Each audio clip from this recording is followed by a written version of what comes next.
Performance Curators Initiatives, or PCI, is a network of curators, educators, researchers, performance makers and practitioners, community workers, or enthusiasts in the emerging and expansive field of performance curation globally.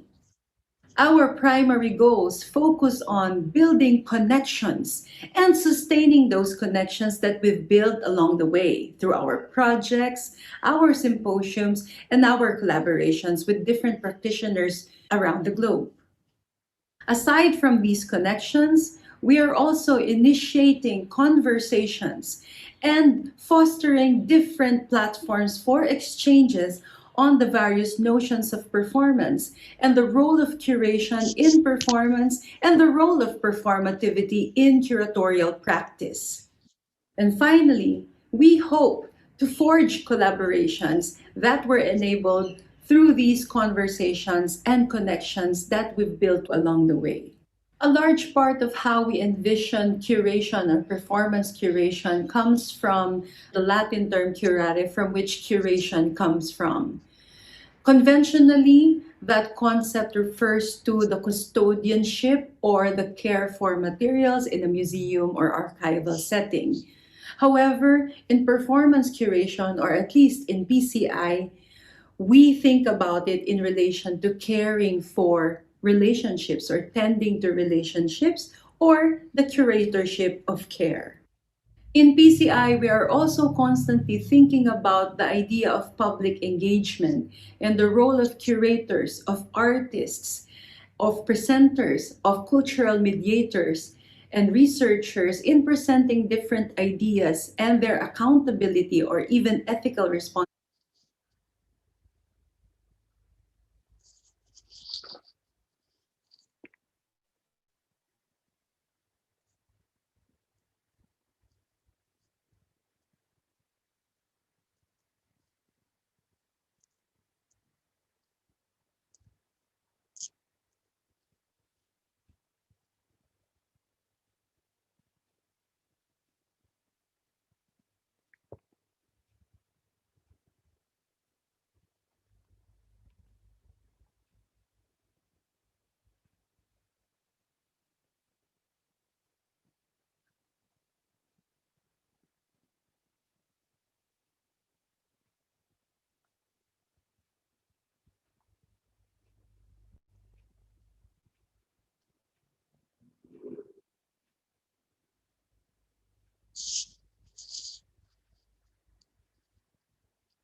Performance Curators Initiatives, or PCI, is a network of curators, educators, researchers, performance makers and practitioners, community workers, or enthusiasts in the emerging and expansive field of performance curation globally.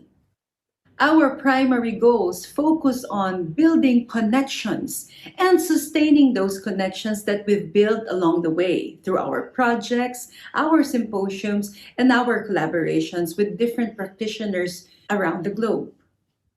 Aside from these connections, we are also initiating conversations and fostering different platforms for exchanges on the various notions of performance and the role of curation in performance and the role of performativity in curatorial practice.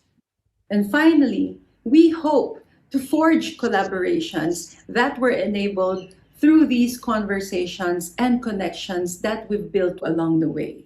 A large part of how we envision curation or performance curation comes from the Latin term curare, from which curation comes from.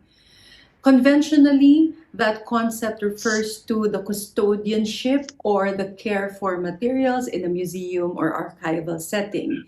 However, in performance curation, or at least in PCI, we think about it in relation to caring for relationships or tending to relationships or the curatorship of care.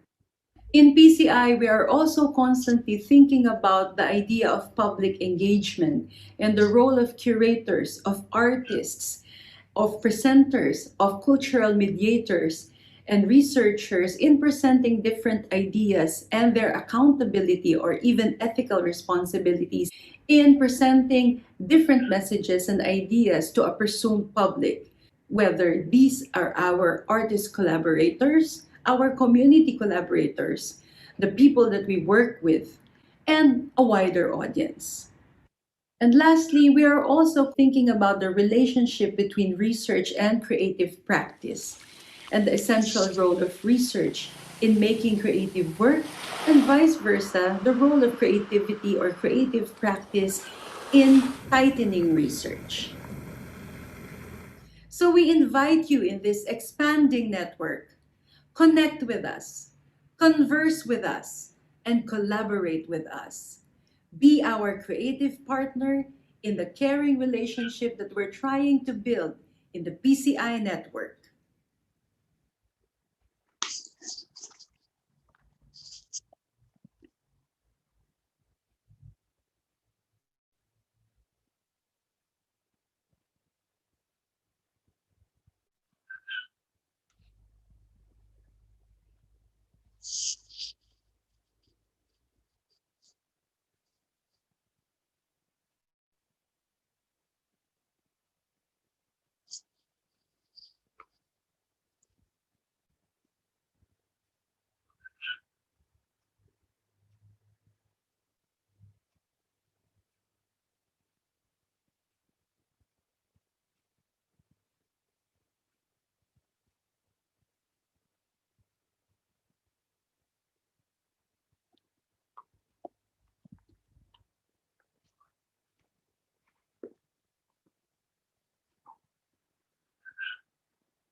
Ibang-iba pa sa unang tingin. Ang mundo riyan sa labas at mundong ito sa loob. Na binabakuran ng susun-susong mataas na pader, rehas na bakal, alambreng tinik, mababangis na bantay, at patong-patong na mga pagbabawal at paghihigpit, upang lahat ay nakakahon sa itinakdang lugar. at walang mangyayaring anumang mapanyayanig. Napakasikip Napakasikip itong ilang metro kwadrado na pwede naming ikutin at bilang ang oras para sa bawat galaw. Tuwi-tuwi na'y kailangang makita ka, mabilang at malaman ang iyong ginagawa. panay ang silip at halungkat. At baka mayroon kang anumang tinatago. Marami ng bawal ang naghahari-hariang maliit na pasista. Mistulang malaya at maluwag dyan. Hawak pa nyo ang inyong oras at pwede pa kayong makagala ng malayo. Malayo. Makapagsabi ng dapat sabihin. Makagawa ng dapat gawin. nang di binabantayan ng bawat kibot. Ngunit kung dito'y ang maliit na pasista ay di pa rin kontento sa pagpipinid ng maliit na mundo rito. Sa kanyang sagradong kamao, diyan ay may mas masahol pang malaking pasistang di kontento sa hawak niya sa madulas pang malaking mundo riyan. Iba yung higit sa tau-tauhan lang na maliit na pasista rito. Kailangan ng malaking pasista riyan na magpalaki pa ng magpalaki, mangamkam pa ng mangamkam, Mangamkam pa ng mangamkam. mangontrol ng magkontrol, magparami pa ng mga tagapamayapa At ng mga ipinapasok sa maliit na piitan. sa dami at dalas ng inyong angal. Sa dami at dalas ng inyong angal na gumuguho sa kanyang mundo. Kailangang iangal ng iangal at yanigin ng yanigin ang mga mundong piitan. Maliit at malaki. Ibagin ang mga pader, rehas na bakal alambreng tinik, na humahati ng malaking piitan at mapatalsik ang mga pasistang naghahari-harian at mapatalsik ang mga pasistang naghahari-harian, sa mga piitang malaki at maliit. kundi sa tuloy-tuloy lamang na pagdami ng maliliit na piitan Ang malaking mundo riyan ay magiging walang iba, kundi kulumpon na lamang ng maliliit na piitan. ng maliliit na piitan.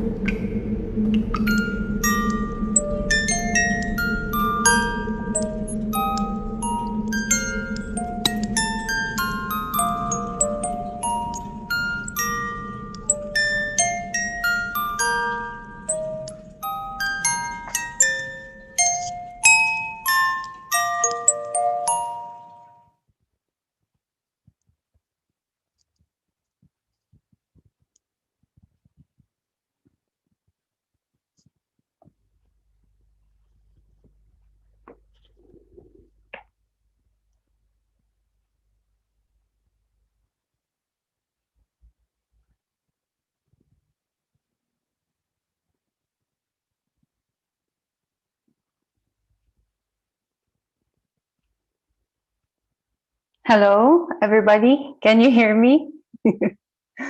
I'm just gonna turn on my video.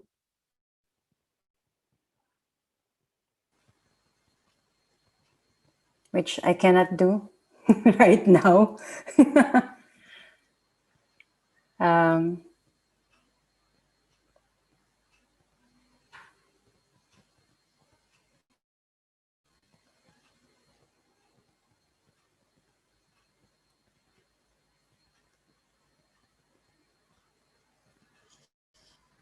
okay.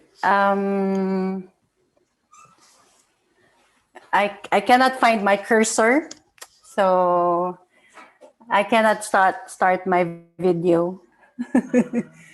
So let me just fix this for a while because I need to go there.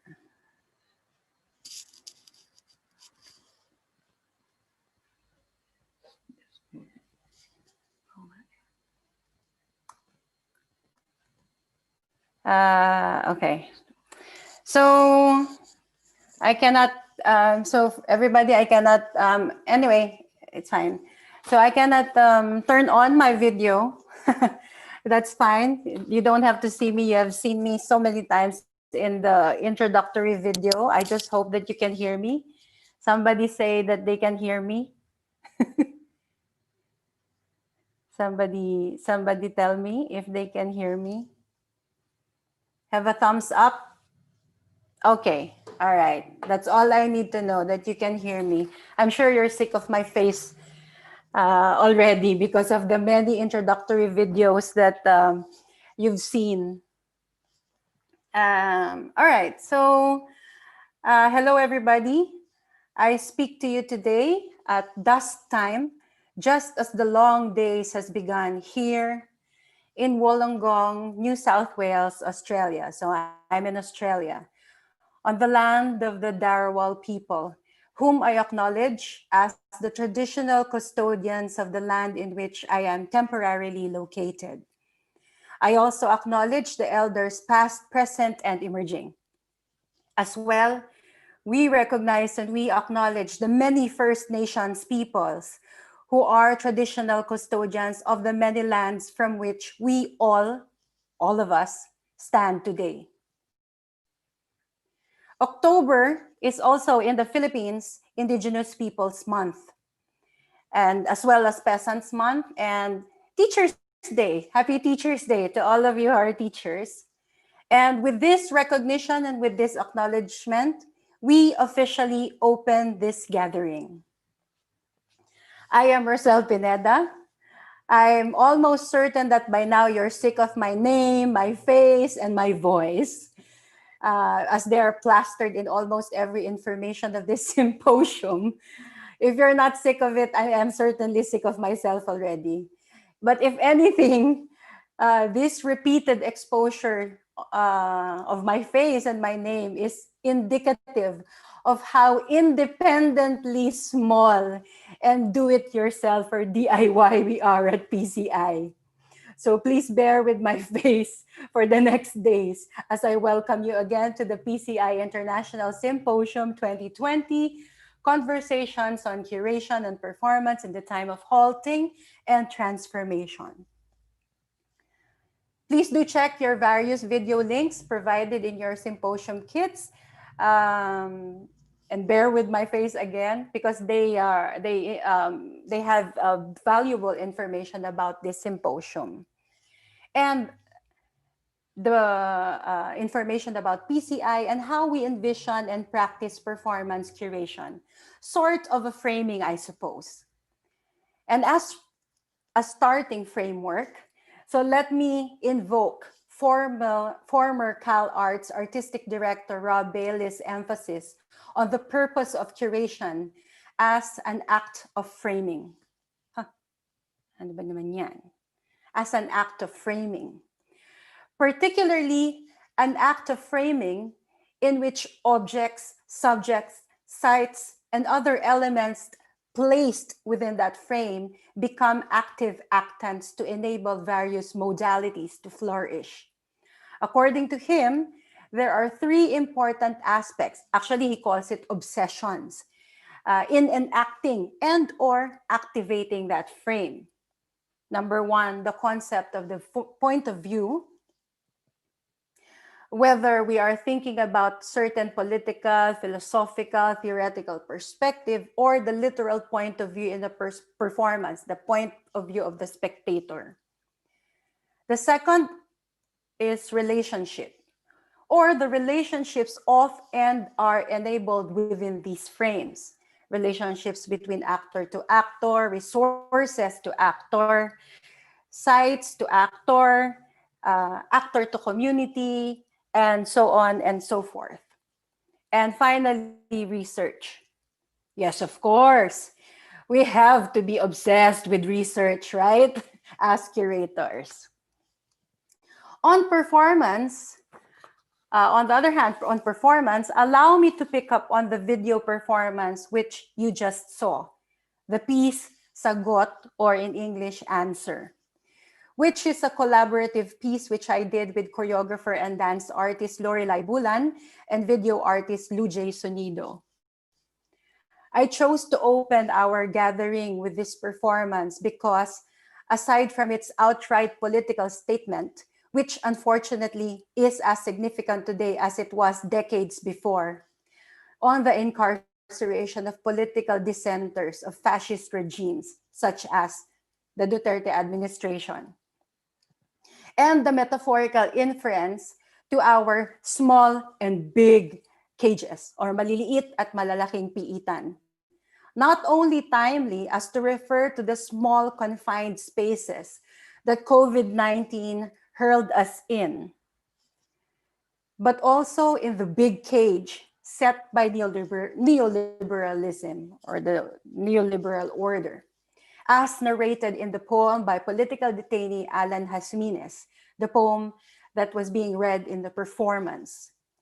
It also but aside from this, it also poses several questions and or provocations regarding conceptions of performance.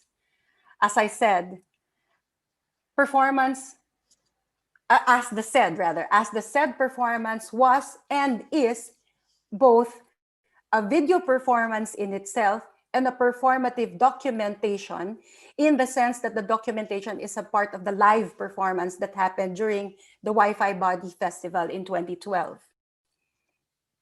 In fact, it is interesting how this video performance has had several performances of its own in various platforms and recontextualized in and from various fields, from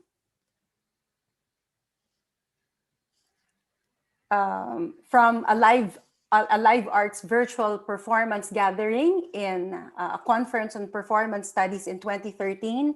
I think this was curated by Professor Legaspi.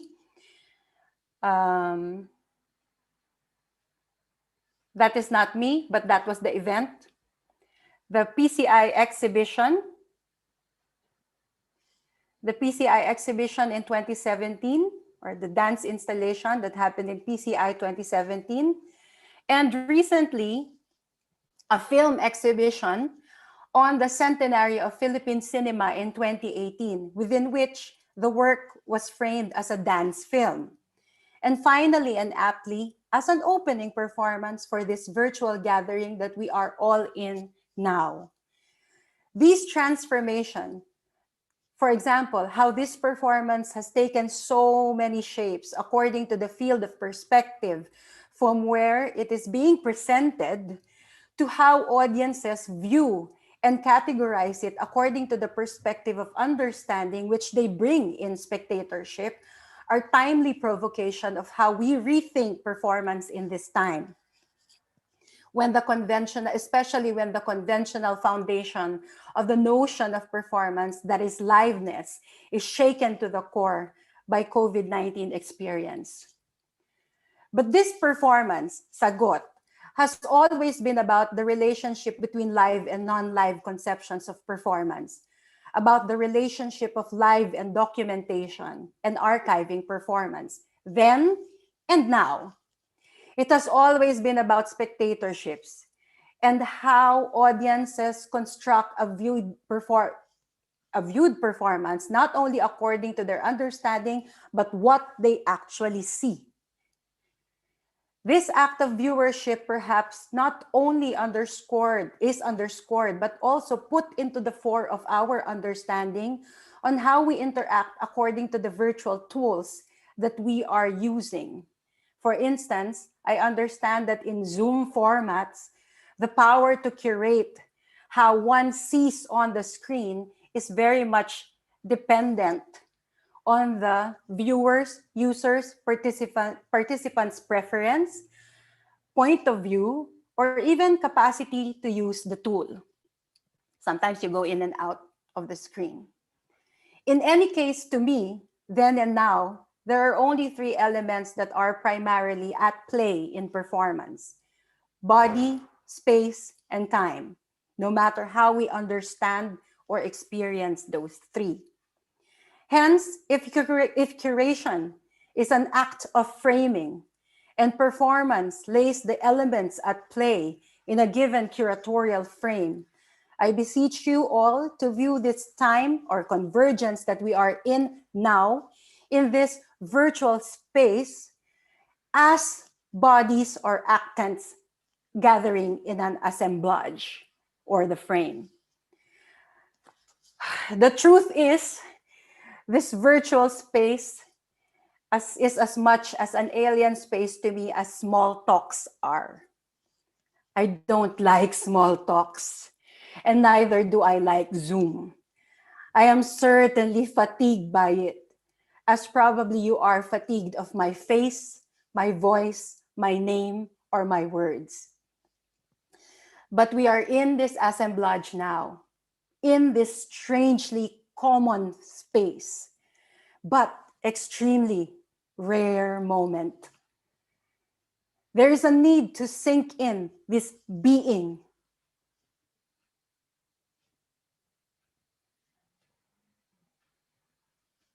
So this was supposed to be a while ago. It's only now acting now. there is a need to sink in this being. And hopefully, in this being, we may think of ways to also become here, now, never, soon. When and where? Welcome to the Performance Curators Initiative's International Symposium 2020, Curating, Conversations on Curation and Performance in the Time of Halting and Transformation. So true to the sense of connections, ako na rin to. So true to the sense of connections and continuity of performance, which you just saw and which I just discussed a while ago on the relationship between performance and documentation. Those questions were actually provoked by an article entitled Presence in Absentia, Experiencing Performance as Documentation, which I read sometime in the 90s as a body artist. And of course, written by our keynote speaker today, Dr. Amelia Jones. In essence, the provocations left in me by the article led to the formation of PCI decades later, and even the conception of this very symposium that we are in now, in a kind of strange time-space continuum. And so true to the idea of presence in absentia, Dr. Jones will be joining us today via a pre-recorded presentation because of the huge time difference between California and the Philippines. It would have been roughly around 3 a.m. or 3 in the morning in her time zone. But feel free to ask your questions and give comments regarding her presentation during the open forum segment, because we will certainly relay those questions and comments to her, and she will answer them via a pre-recorded Q&A, which will be presented on October 8th, 6 to 7 p.m. Philippine time in one of our Exchange Cafe breakout rooms. So for those who will ask their questions today and who will want to hear Dr. Jones respond to those questions, please do sign up for that breakout room. So Dr. Jones is well known, but currently she is the Robert Day Professor and Vice Dean of Academics and Research at the Roski School of Art and Design in the University of Southern California, or USC. She is a well-renowned curator and a scholar of contemporary art, performance, and feminist sexuality studies. Her recent publications include Seeing Differently, A History and Theory of Identification and the Visual Histories in the Visual Arts, and otherwise, Imagining Queer Feminist Art of Performance Research, which she co-edited with Erin Silver, released in 2016, and an edited special issue on trans performance of Performance Research, which was also released in 2016. Dr. Jones is currently working on a retrospective of the work of Ron Athey, with accompanying catalog Queer Communion, Ron Athey, to be debuted in New York and Los Angeles in 2020 and 2021. And the book, of course, and a book entitled In Between Subjects, A Critical Genealogy of Queer Performance, which will be released in Routledge. So I am honored to have her with us for this keynote provocation. So without further ado, let's all welcome Dr. Amelia Jones for her keynote address for the PCI International Symposium 2020. Thank you very much.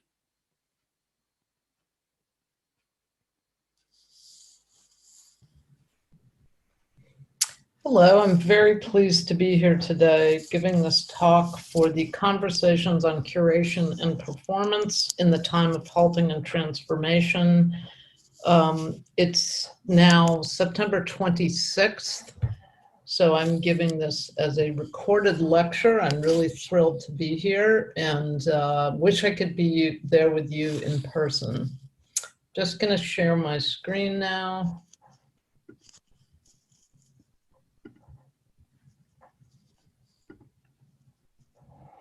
So the talk I'm giving today is called Performative Responses to Structural Racism in the Contemporary Global Art Complex.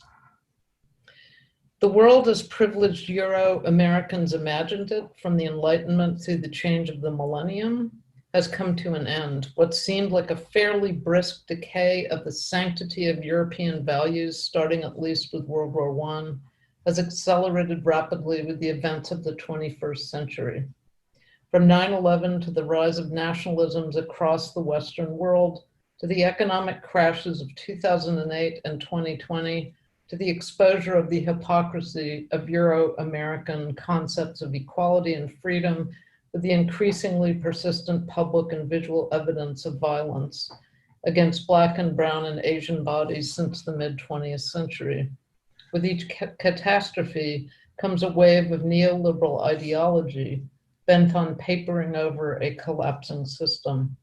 Art has played a huge role in that papering over. This talk today addresses the covert toxicity of what I call global, in scare quotes for reasons that will become obvious, art complex, and looks at responses to the structural racism and violence in our worlds, which the global art complex arguably perpetuates. I explore how and why it is that performance and/or performative curatorial practices are central to the critical response to these failures of this art complex to support and nurture.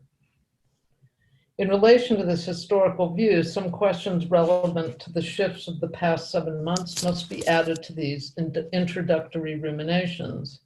How does the present moment condition our thoughts on the toxicity of this so-called global art complex? The pre-COVID art world and its self-congratulatory global guise epitomized the triumph of neoliberal late capitalism. Art circulated both as itself a commodity and as a branding mechanism to support tourism in various art centers from New York to Beijing, to Venice, to Dubai, to the Saudi Arabian desert. Under the guise of the global, glamorous international art fairs and events are peddled. All of these are structured through Western ideological formations that determine art to be singular objects sold in a literal marketplace or in a marketplace of ideas. They are also most often sponsored either by dictatorial governments that seek to gloss over the violence and reactionism of them, or by private corporations that monetize art while simultaneously touting its supposedly ethereal and transcendent functions. The COVID crisis has slammed on the brakes of this well-oiled machine, as well as proving the efficacy of global networks, but in spreading disease rather than heartwarming egalitarianism in the art world. The global is now rendered suspect, literally through the spread of COVID-19, but as I am arguing, also in the structural violence it is allowed to operate under the glossy premises of global art. Today I'm going to present material that is fairly raw and provisional, work I'm developing for a book of manifestos with the provisional title, Creepy Feminism, Ethnic Envy, and Other Aggressions in the Contemporary Global Art Complex. These manifestos examine critically the coextensivity of structural racism, sexism, classism, and other forms of inequity and exclusion in art and its institutions and disciplines, including curatorial practice. The polemics in these manifestos are all based on a deep historical understanding of the roles of colonialism, capitalism, and related economic, cultural, and social systems, such as nationalism, individualism, industrialism, and imperialism, in the development and institutional securing of the concept of art as we know it, as initially constructed in the early modern period in Europe, and now extending to all of its colonies, former colonies, and the colonized global art world. The book stages an argument. In its now international reach through rhetorics of the global, the art world is not only participating in the toxic neoliberal late capitalist frameworks that perpetuate inequity around the world, it is providing a primary means through which these operations can take place undercover. Art is the camouflage for the violence of soft colonialism, the kind that occurs through ideology as much as through brute force. For the larger book project, I question at the get-go the concept of global art by putting the word global in scare quotes, as noted, given that I am deeply questioning the pretense of globality in a system that is based on European structures of power and beliefs about art. Let me be clear, I am in no way intending to condemn every artist or curator involved in international projects. Rather, my examination focuses on the larger structures of power and how each artist or curator navigates them. And this isn't about whether or not the artist or curator seeks to critique forms of representation.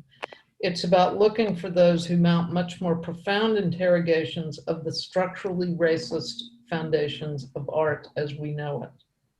In its current usage, global art is claimed as a happy embrace of art across borders from around the world.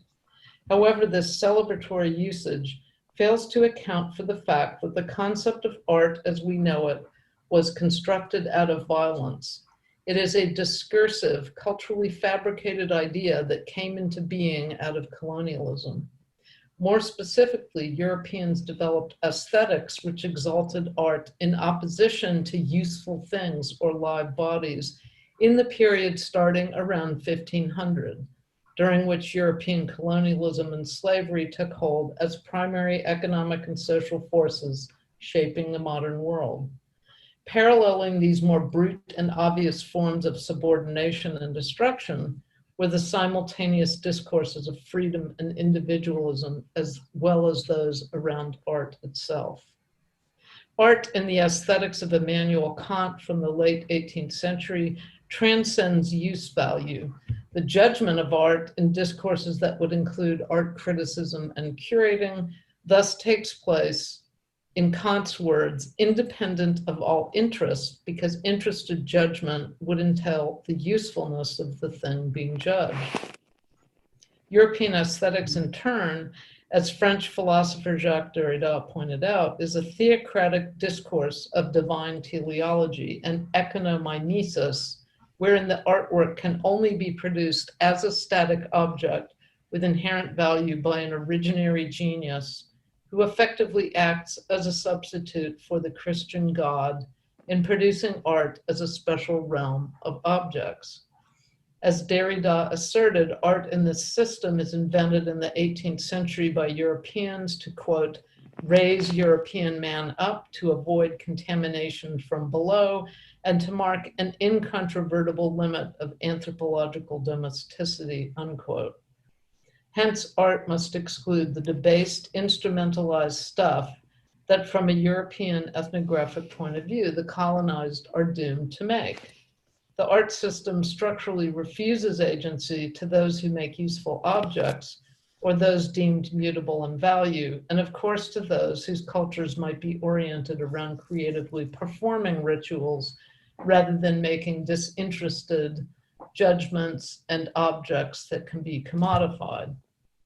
Far from being frivolous superstructure to the real economic systems of colonialism and capitalism, art in its deepest ideological, discursive, and institutional underpinnings was designed by Europeans as a key part of the apparatus of these oppressive and violent early modern to modern systems of belief. Art as such was invented to relegate the creative productions and performances of the colonized to the margins as artifact, paralleling the relegation of the subjects who make or perform objects to the margins in the hold of slave ships or to the hinterlands bereft of land and resources. To extend the argument of aesthetics, one could brutally summarize the concept of art in European modern thought as follows. Art is that which is not useful, and artwork is that which is not a fetish. So-called primitives make things, but these are only artifacts or useful tools. Or in a related logic, primitives venerate objects, but these are fetishes because they do not understand that the god is not the object itself. Europeans, in contrast, per their own judgment, are supposedly capable of understanding the transcendence of the spiritual. Europeans supposedly build and make art that is offered to God, but is not God.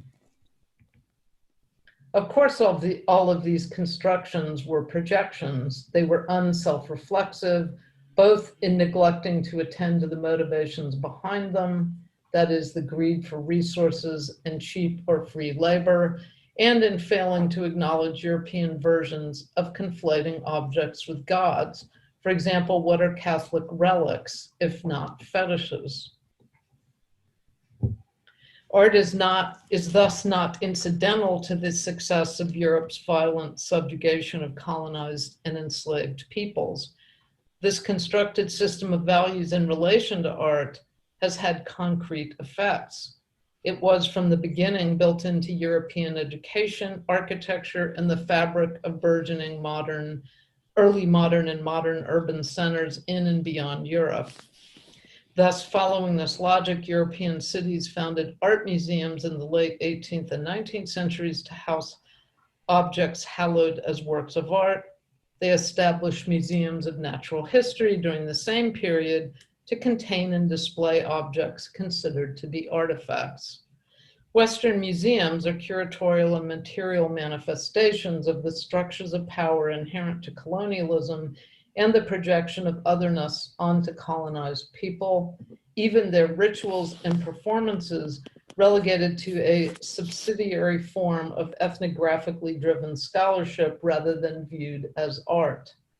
Performing Europeans are actors in high art theater or dance or music, while performing natives are curiosities rather than artists, a disempowering structure of belief that some of the most vital performance artists, exposed with increasing frequency since the early 1990s, deliberately performing themselves as exaggeratedly alien ethnographic others in the field of art performance, as with Guillermo Gomez Peña and La Pocha Nostra, most notably. As Zakiya Iman Jackson argues, these projections of otherness onto Black or brown bodies were based on the complex rendering of the colonized and enslaved as plastic, malleable, defined always on the border of human and animal, to substitute Europeans' claims of superior full humanity. Given this logic, it went without saying that the colonized and enslaved must have deserved their subjection, a subjection enforced by Europeans tautologically on the basis of these subordinated people's supposed debasement.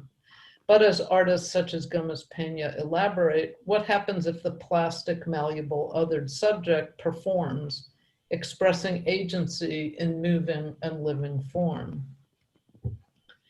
It is in the light of these structures, both literal and ideological, that I explore here the continued violence of terms such as global art, which are subtended by an international network of almost entirely Euro-American structures of value, institutions, and art discourse.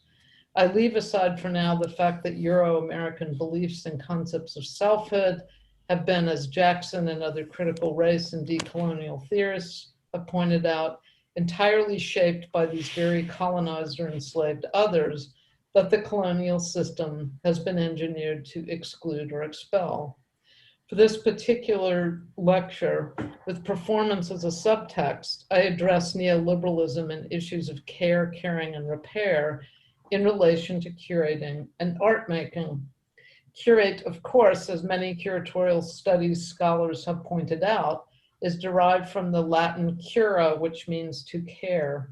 The original curators in Europe, as here, were caring for arrays of objects in cabinets of curiosity and other personal collections before the development of municipal or national art and natural history museums.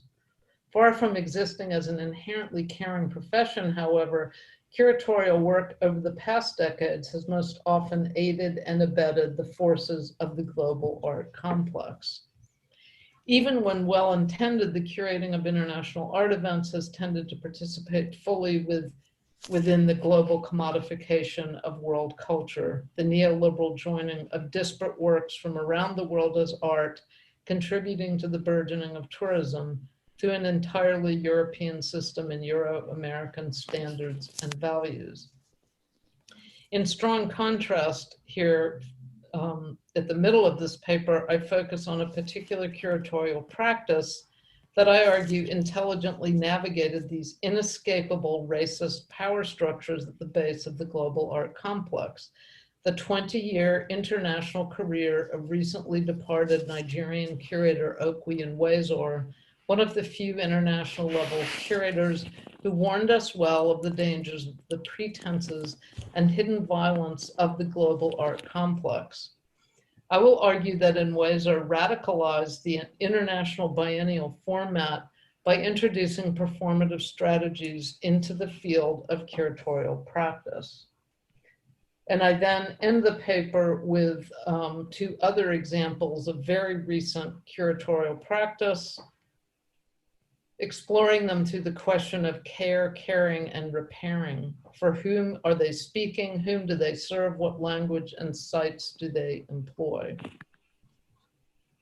Okwe Nwezor, who left Nigeria to attend college in New Jersey in the United States and first worked as a poet in New York, showed great prescience at the beginning of his career as a curator in the late 1990s, grasping the implications of this implosion of Eurocentric illusions of progress and democratic equality, and honing a curatorial practice that would make use of these destabilizations to create spaces for critical approaches to the inequities perpetuated by the global art complex. By the early 2000s, he was functioning on the international stage, organizing major global shows, such as the hugely influential Documenta 11 of 2002, in and beyond its usual site in Kassel, Germany. Nwezor was the first non-European art director of Documenta. However, far from unproblematically embracing the global as a shiny packaging mechanism to assign status to his own work or to celebrate a neoliberal economy of shared art values, Nwezor assertively argued throughout his curatorial practice and related scholarship that the global generally or in the art world is a problem linked to the violence of globalization. As a citizen of Africa and then of the world, Nwezor maintained an oblique and persistently critical perspective on Euro-American art institutions, even when he was arguably part of them. Not only did he curate one of the most heralded versions of Documenta, he also organized the 2015 Venice Biennale. He could see clearly the colonizing force of most curatorial practices claiming to be global in their reach, and he worked from within to counter the Eurocentrism of the most esteemed international exhibitions of contemporary art. Nwezor's curatorial work pointed to the fact that the idea of global art in the 2000s has extended the trajectory of often lazy multiculturalism of Euro-American art institutions in the 1990s, dominated by a strong tendency to tick boxes by adding works of art by artists of color to pre-existing exhibition structures to ameliorate the lack of diversity. This particular kind of multiculturalism is linked to what I call the ethnic envy of the global art complex, the drive to incorporate works by artists of color in order to raise the status of the institution as culturally aware and politically on point.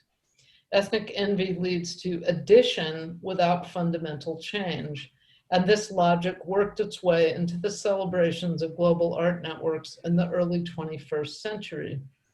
As an example of the ways in which lazy multiculturalism extended into the global art complex of the 21st century, many curators, critics, and art historians in Europe and its former colonies, including the US, Canada, and Australia, with English the dominant language, have written about and exhibited so-called global art through a kind of neo-colonialist framework. These critics, curators, and scholars, most often privileged white people, traveled the world in a new version of the grand tours of the privileged European gentlemen of the 18th century who would travel to exotic locales and document their travels through drawings and diaries. Over the past 2 decades, for example, white Australian art historian Terry Smith, now working in the US, has lectured internationally and produced several books featuring artworks from cities around the world, which he selected during his professional travels, presenting these in frameworks such as the Art Historical Survey or Lecture that I am arguing are quintessentially Euro-American in concept and value system. Just as many feminists critical of art institutions and discourses had pointed out in the 1970s and 1980s, nothing inherently changes about the power structures underlying these by simply adding works by women artists to them. So today we must point out that we cannot assume ourselves to be at the cutting edge of cultural production and political progress by simply adding works by artists from Africa or Asia or Latin America to exhibition and scholarship formats that have not fundamentally changed. Many of these artists will have trained in Euro-American or Westernized art schools. Some of them will not have. Either version is problematic in terms of claiming a true cross-cultural status for the exhibitions featuring their work. What is lacking in this overall logic of tick box inclusion is an awareness of and criticality about the way in which colonialism has extended Western concepts of art around the world as arguably another mode of colonization. Including works by those not trained in Westernized methods is appropriative. Including work only by those trained in Westernized methods misses the point, the supposed point of the concept of global art, which we imagine is expanding art to non-Western models. However, even if Documenta hired in ways are partly out of ethnic envy, that did not deter him from making the entire exhibitionary structure work towards critical ends. How did he do this? And Weser first and foremost insisted on the importance of putting pressure on the very frameworks and value systems through which these supposedly global exhibitions took place. And as art director of the Documenta, he had enormous power to do so. It was crucial that he worked within the very structures he sought to examine. Secondly, he mounted a compelling theoretical argument to complement his curatorial choices. He strategically coined the term Westernism to encompass the problems of neocolonialism I noted above as he worked to put pressure on its very premises. In Weser's important essay for the main catalog of Documenta 11, the essay was called The Black Box. He draws on Frantz Fanon's equally prescient and oblique view of the incipient rot of Western imperialism in Fanon's revolutionary call to action, The Wretched of the Earth from 1963. Fanon was, like Weser, a person of African heritage, originally from Martinique, in Fanon's case, who trained in Western schools. In The Wretched of the Earth, Fanon had argued that such internal decay will produce calls for, quote, the whole social structure being changed from the bottom up, a change that is willed, called for, demanded, and that results in a tabula rasa, unquote. And Weser in his text amplifies Fanon's point, turning his incisive critical capacities to the situation of the world just after 9/11. Arguing that this epical event marked a turning point and produced a profound void, a literal and figurative ground zero in the center of Euro-American modernity or Westernism. And Weser goes on to note that whether in the art world with our tendentious claims of radicality, in his words, or beyond, Westernism sums up, quote, that sphere of global totality that manifests itself through the political, social, economic, cultural, juridical, and spiritual integration achieved via institutions devised and maintained solely to perpetuate the influence of European and North American modes of being, asserting itself as the only viable idea of social, political, and cultural legitimacy from which modern subjectivities are seen to emerge, unquote. This argument makes crystal clear the key point that art and its institutions are not innocent. Social and political life has everything to do with what artists and curators and viewers and interpreters think and do, and all of these are intimately connected to the structures of capital and ideologies of Westernism forged through histories of colonial domination, which Unweiser identifies. Art and its institutions are not and can never be entirely free from Westernism, given their foundational role in colonization. And in fact, as I've argued above, they participate centrally in its constitution and global spread. But Unweiser insists that curators and artists and scholars might productively seek to do something other than to deploy art uncritically as a smokescreen for the violence of capitalism, imperialism, and colonialism on which Westernism is built. This is the complex and highly challenging curatorial project he embarked on with Documenta 11, framing art differently so as to avoid the wholesale commodification that a cyclical so-called global art event such as Documenta seems to promise.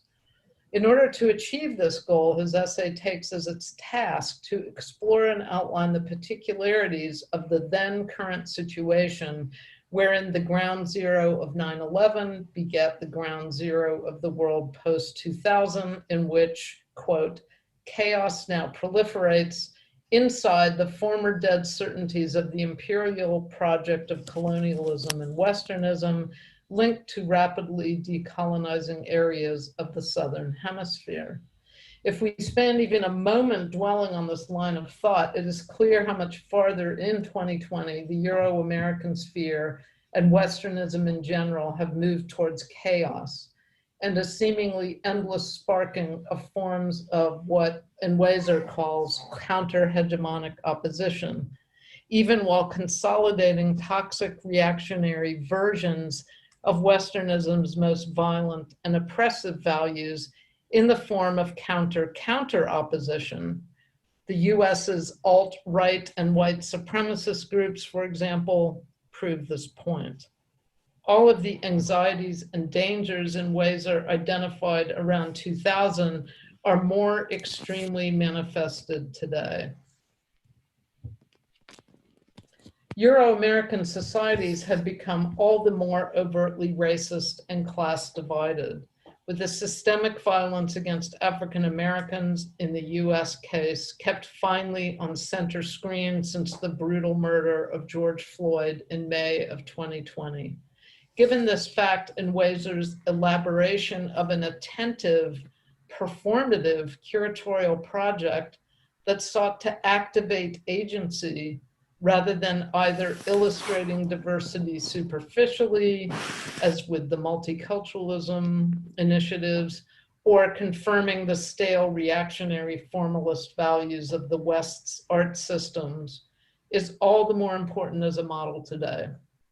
The project is performative in that Unweiser did not simply choose works previously marginalized by the Western canon for the exhibition, but put in place a series of complex strategies based on his intellectual premise of countering Westernisms at the deepest levels of power, which functioned on an ongoing basis to keep meaning and value in suspension, developing critical discourse.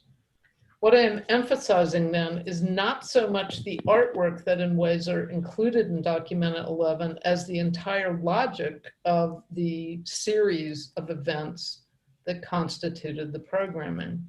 A logic that is performative and fluid rather than unidirectional, through which he interrogated how the value systems of the global art complex actually continue to function in exclusionary ways that support rather than undermine Westernisms.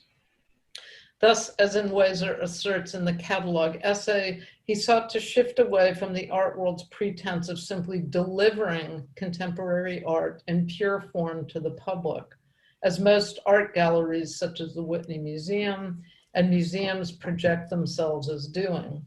Instead, Enweiser insists on a broader framework that accounts for the discursive and material frames that give art its meaning and value.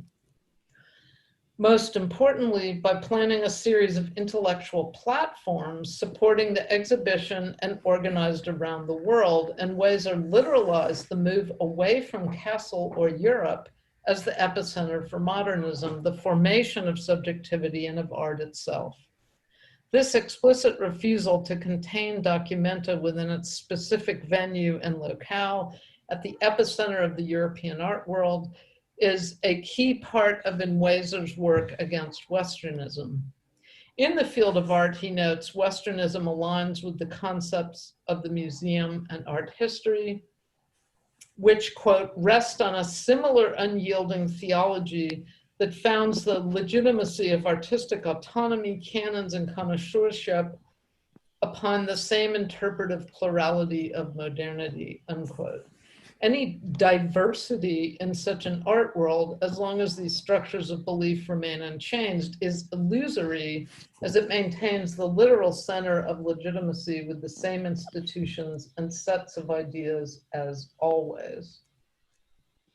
Enweiser's practice took place at the epicenters of the global art complex and yet functioned in stark contrast to these apparatuses of Westernism, taking on one of the key institutions seen to define contemporary art in an implicitly Eurocentric way, that is Documenta.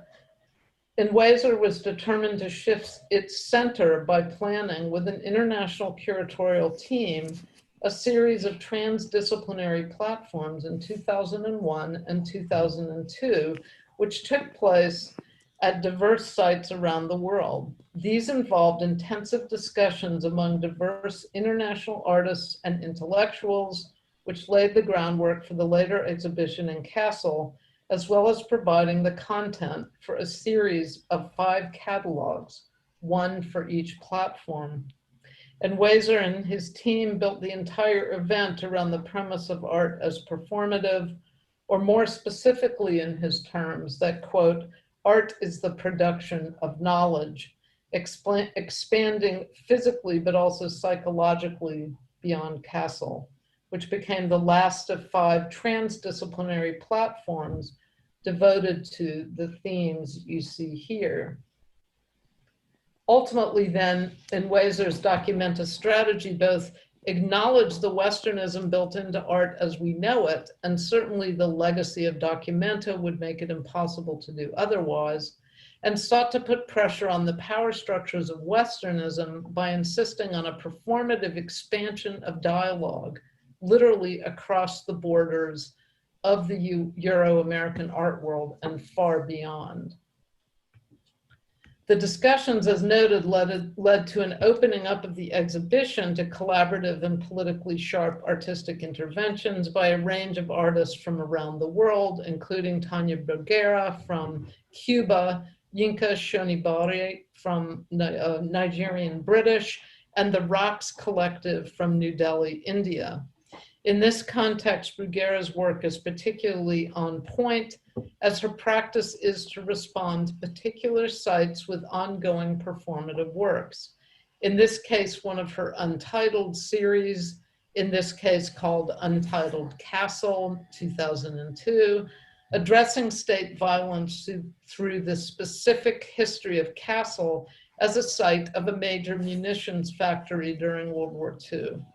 Audience members are surrounded by menacing sounds and immersed in a sound and imagescape, including boots marching, a person menacingly cocking a rifle, a blindingly bright projected image of a person running, and a list of places around the world that have suffered genocides, connecting the majority of these with the action of the US government. Bruguera, in her words, sought through these means to, quote, place the spectators in a vulnerable state in which they feel constantly threatened by an oppressive and insecure environment, unquote. She effectively turns the normally benign art space into a space of relational politics where every visitor is implicated in acts of violence across borders. While inviting artists to produce performance or social practice works is common for these kinds of large-scale shows today, in 2002, this was an aggressive and innovative move curatorially. And Wazer also expanded Documenta into a longer series of discussions in and beyond Europe to set the stage for such elaborate installations.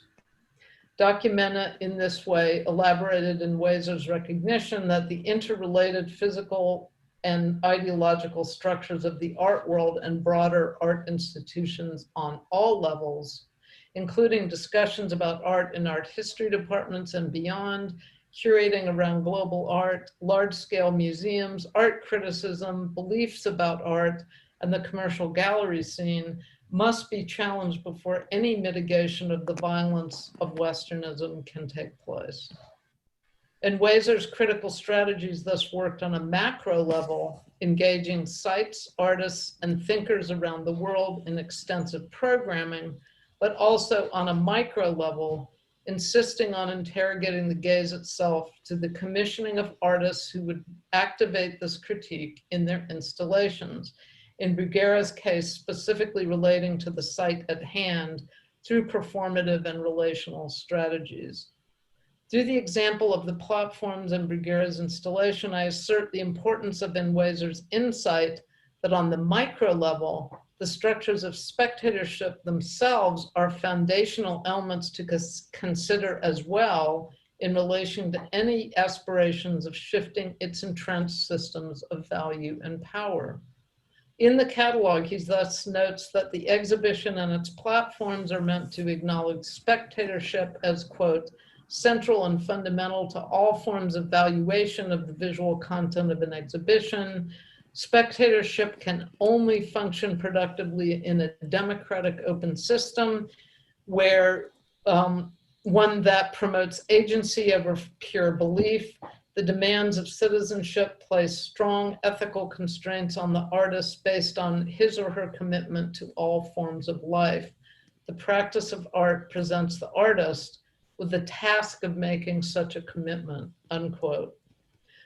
Whether or not we believe in Wazer's optimism about democratic systems still holds, his crucial point articulates through the lens of a Marxist decolonial project my long developed argument in my work that relational bonds between artists and materialities and between these materialities and future viewers determine the meaning and value of objects asserted to be art.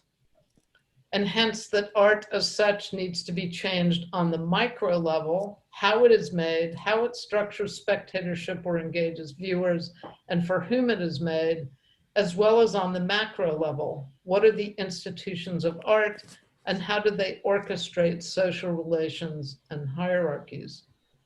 Foundational to Wazer's and my point is that these seemingly intimate and microcultural relationships that we see activated in art's exhibitionary and interpretive frameworks have everything to do with larger systems of power and value attached to the art world, including those of the sites in which art is made and exhibited, such as those of Documenta.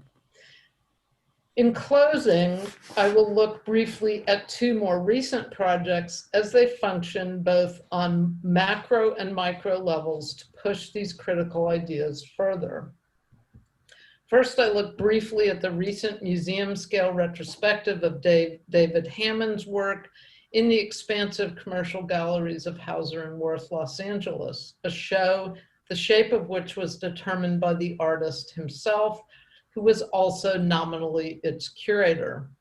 For those not familiar with Hammond's work, he was and remains a hugely admired artist who started his career amongst the Black Arts Movement artists active in South Los Angeles in the 1960s and 1970s.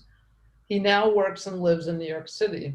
It is important to note that Hammond's work and career are not so much attached to the explicit decolonial project outlined by Nwezor, and of more concern, obviously, for Africans, as to the broad-based US-specific project of anti-racist practice characterized of civil rights, Black power, and the Black arts movement.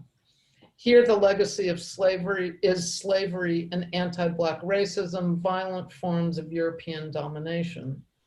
I use this show as an example because of the tension between the scrappy anti-racist rigor of Hammond's work, the performative nature of his curatorial energies as activated in the show, and its presence at the neoliberal corporate gallery of Hauser and Wirth.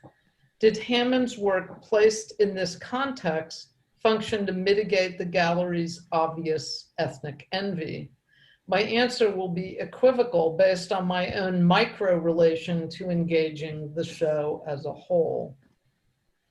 Hammond is a profoundly important artist, as noted, who has long been honored as such within the Southern Californian art community, as well as in New York and abroad. In Los Angeles, where he lived from 1963 to around 1980, he produced a wealth of politically charged body prints and collaborated with friends and colleagues such as Sengen Ngudi, Ulysses Jenkins, and Maren Hassinger to produce multimedia performances in the streets of the city. Hammonds began spending time in New York in the mid-1970s and moved there around 1980, as noted. Described recently as a, quote, famously reclusive artist who distrusts the art market, unquote, Hammonds is legendary for refusing invitations to show his work in major museums. By all accounts, he has in his late career become master of his own value, carefully removing himself from the obvious circuits of the art market while producing works that key collectors purchase for millions. Hammonds requires galleries that wish to exhibit his work to purchase it first. He noted in a rare interview of 1990, quote, as an artist, I am not aligned with the collectors or the dealers or the museums. I see them all as frauds, unquote. Why then would Hammonds agree to produce a large-scale show at Hauser and Wirth in Los Angeles, for which he made the exception of his rule that dealers had to buy the work, maintaining ownership of all but 3 major pieces? It helps to know that he told Hauser and Wirth's New York-based partner that he felt ties to Los Angeles as an important part of my life, and he meticulously controlled the show, determining the entirety of its content and installing it himself, making maverick decisions such as eschewing wall labels, except in the case of a few works by other artists, his dedication to Ornette Coleman, as well as a few enigmatic textual phrases, such as you see here, all of which were written directly on the wall in pencil near the objects. The show as a whole felt like a performance of a maverick sensibility, a cross-cultural intervention into an otherwise sterile and highly commodifying space. As both the curator and the artist whose work was featured, Hammonds in a sense orchestrated the stunning and nuanced show as an experience, turning the normally static spaces of the gallery into a series of ruminations on jazz, art, and the place of Black culture in the global art complex. Hammonds took over the commercial space of the gallery, just as he has effectively managed the market system over the past decades of his career. For example, he mobilized the space by countering what he identified as the overtly commercial energy of the gallery shop, providing medicine for gallery goers, as he stated, in the form of a healer brought in to cleanse the gallery. But the effects of this were equivocal. Performative art and curating can only go so far. To the point of my talk, the critical force of Hammond's stunning, poetic, and politically sharp work, which was for the most part exquisitely and provocatively installed, was for this visitor contradicted by the unfortunate installation of tents, stamped with the phrase, "This could be you," in the large courtyard leading to the galleries, a few hundred yards away from the lived-in tents on Los Angeles's Skid Row, where many homeless people, often with serious mental health problems, live. In the worst case, some of the tents were installed beneath Martin Creed's neon piece reading, "Everything is going to be all right." Accompanying the tents, which Hammond insisted be donated to homeless organizations after the show was over, was a stone in which the words "Black Lives Matter" was carved, and which forms the center of an impromptu shrine with burning candles. All of these elements were placed next to the gallery's trendy and expensive restaurant, Manuela. Again, it is worth stressing, Los Angeles' Skid Row, with its disproportionate number of Black Angelenos who labor to survive every day on the street. 42% of our homeless are African American, and the city's Black population is just 8%.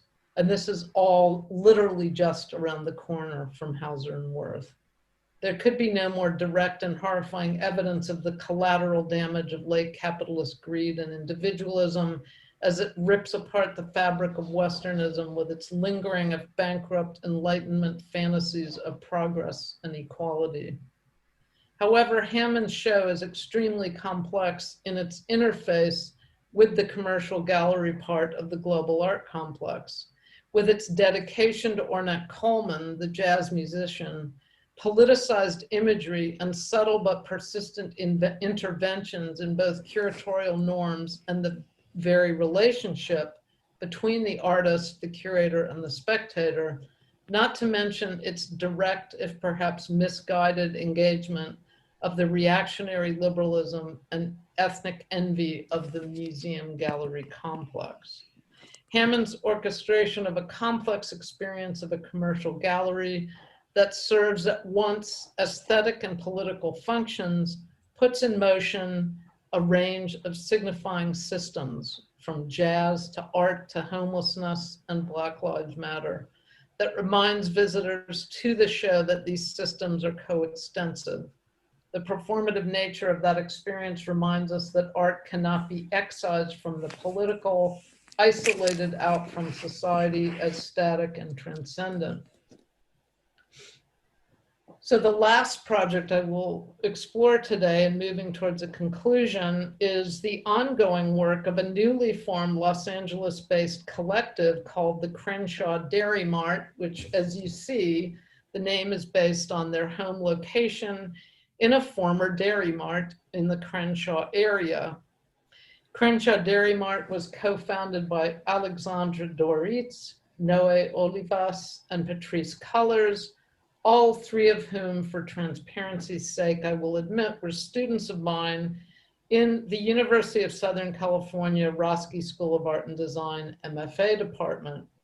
As well, Cullers is internationally known for having co-founded Black Lives Matter with Alicia Garza and Opal Tometi in 2013 after the brutal vigilante murder of Trayvon Martin and the acquittal of his murderer in Florida. Crenshaw Dairy Mart's mission, as stated on their website, is utopian and pragmatic at the same time. The collective asserts its primary concern with curation and art making and performing as inexorably linked to healing and care on its opening webpage, as well as through its most visible public project to date, Care Not Cages, which, drawing on Cullers' years-long work fighting against the mass incarceration of African Americans, aims, quote, through our work to generate less contact with police, less incarceration, less caging, less trauma, and more healing. This project is driven, in their words, by their denunciation of racial capitalism and our government's addiction to greed, punishment, and man-made disaster, and an acknowledgement that, quote, Black, poor, disabled, trans, and queer communities and communities at the margins will be impacted the most by COVID-19, unquote. The group fundraised in order to run a competition among incarcerated people to produce artworks on the theme of Care Not Cages, awarding 3 artists the top prizes and an additional 8 smaller awards. All awards included funds either paid to the artist or his family. This particular Care Not Cages initiative seeks to empower those oppressed by incarceration, specifically by valuing and encouraging their creative work. Crenshaw Dairy Mart exemplifies a political, artistic, and social initiative that merges activism quite directly with community work and visual arts production. While on a completely different scale from Unweiser's global initiatives, the collective labors on a local level to make art work and to make it work against the grain of Westernism. This working is itself performative, striving first and foremost to activate and give agency to communities and to produce social change. These artist activists, as noted, all attended a highly organized 21st century MFA program at my own institution, USC Roski. One could argue that Roski is an art school analog of the Global Art Exhibition, given the corporate nature of USC, which is a private university. We do our best within this context, like Unweiser taught us, to focus on decolonial approaches and the participation of Doris Olivas and Colors exemplified the way in which our students are given the agency to push back and inform what we do institutionally going forward. Perhaps this is the most important point relating to Unweiser's pushback on the castle-oriented locus of documenta, as well as Hammond's equivocal engagement of Hauser and Worth, that no art discourse or institution can move forward in any way consonant with progressive ideals, that is, as liberalism claimed to aspire to, without opening itself to such pressure from those formerly excluded. In this context, Doritz's family is Iranian American, Olivas's family is Latinx, Color's family is African American. As well, those working to produce structural change successfully must infiltrate all levels, micro and macro, of cultural institutions to put culture in motion. Here, for example, Color's Instagram account contributes to the more institutional work of Crenshaw Dairy Mart. And incidentally, this extremely bright BLM, or Black Lives Matter, is on the roof of the Crenshaw Dairy Mart and can be visible from the planes that are flying towards LAX. In contrast to the reactionary liberalism and ethnic envy of the tick box or multiculturalism approaches of the global art complex, this strategy of infiltration asserts voices that demand structural change. In order to hear these voices and incorporate them, institutions must change on micro and macro levels. This means making and curating art differently, perhaps even dropping the idea of art as it has existed to date in the still Euro-American, Anglophone, and white dominant structures of the not so global art complex. That is the end of my lecture. Thank you so much for being here, and I look forward to getting your questions. Take care.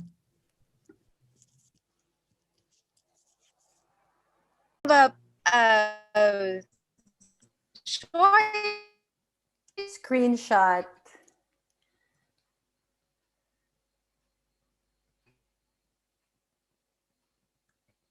Si Richie pala yan. Hi, Richie.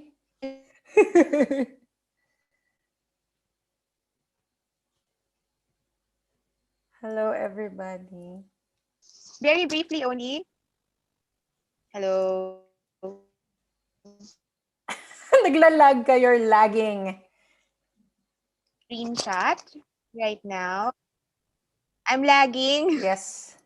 Am I okay? Okay na ba now? Okay, so I'll do a screenshot now. You can smile, the biggest smile in the sweetest smile. Because you're so small. Okay. So you need to smile big. Smile big. Ready? 1, 2, 3. One more. Smile again because there's another page. Ready? 1, 2, 3. All right. So All right. yeah. So first of all, I want to thank everybody. I want to thank Roselle for that very comprehensive introduction to PCI and a very well moderated first day and first session. And it is indeed the best way to start this week's conversation. And we are certainly looking forward to the rest of the week's activities. But before I go to the schedule tomorrow, let me introduce all of you to the people behind PCI 2020. Of course, we start off first with Professor Roselle Pineda. You have met her already many, many times via email I'm sick of my face. in the welcome address, in the PCI video, and just now live. You saw her now just live a while ago. She's PCI's founder and artistic curator. But you will see more of her. We promise you that. You'll see more of her Unfortunately. for the rest of the week. Yes. So the next one, of course, me. I am Angela Baguilat. I am the project manager of PCI. That's it. You also met me already at my email correspondences and the video orientation in the kit. And the next one I'm going to introduce to you, just wave your hand, is Jen Gamboa. Hey. Hi. Two of them. Two of them. Good evening. She has 2 accounts because she's the one responsible in facilitating our YouTube live stream. Right. The next one is not with us now. She cannot be here with us because of poor internet connection. I hope you understand that.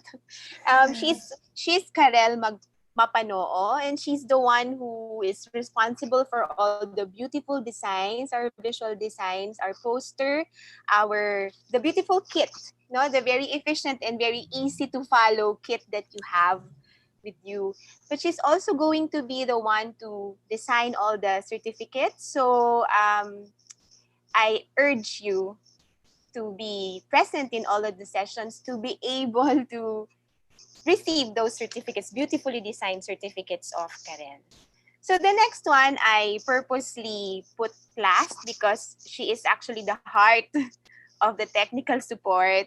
But to tell you honestly, actually, she is our only technical support. Right? So please meet Karina Marine. You wave your hand, Karina. Yes, please take note of her. She is the one responsible of all the registration procedures, all social media accounts, Facebook, website, and our Instagram. She was also the one who set up the Zoom account and figured out a way how all of you can be admitted or all of you can be accommodated. So there, we are only actually 5 in our team. So if there are delays or any kind of interruptions or glitches encountered, we ask you to please be patient. This is also our first time to mount this kind of symposium in this kind of platform. So we hope you can be one with us in seeing this through with ease. Pwede ba yun? Is that a go? Is that the thumbs up from everybody? You just ask your We'll patience. try. Thank you very much. Of course, of course. So every after the main session throughout this week, I will be doing a reminder segment like this one. It's a review of the schedule that the following day. So we won't get lost in all these activities that we have for all of you.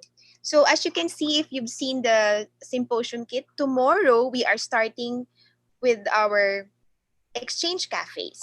It will be the first time, this will be the first time that we will all be testing and navigating these programs. So again, we ask for your patience as we go through it together.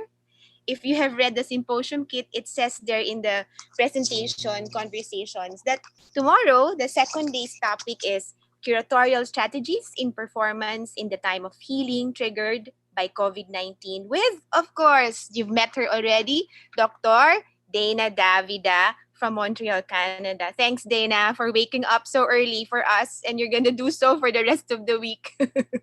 Thank you so much. And she will be joined by Professor Aileen Ramirez from the University of the Philippines as respondent to Dr. Davida's presentation. This presentation will be will go on from 4 p.m. to 6 p.m. Philippine time. All right. So it's 4 p.m. in the Philippines, 4 p.m. to 6 p.m. in the Philippines. And we'll immediately proceed to the exchange cafes. So here's this. Let's run down the schedule of the exchange cafes tomorrow.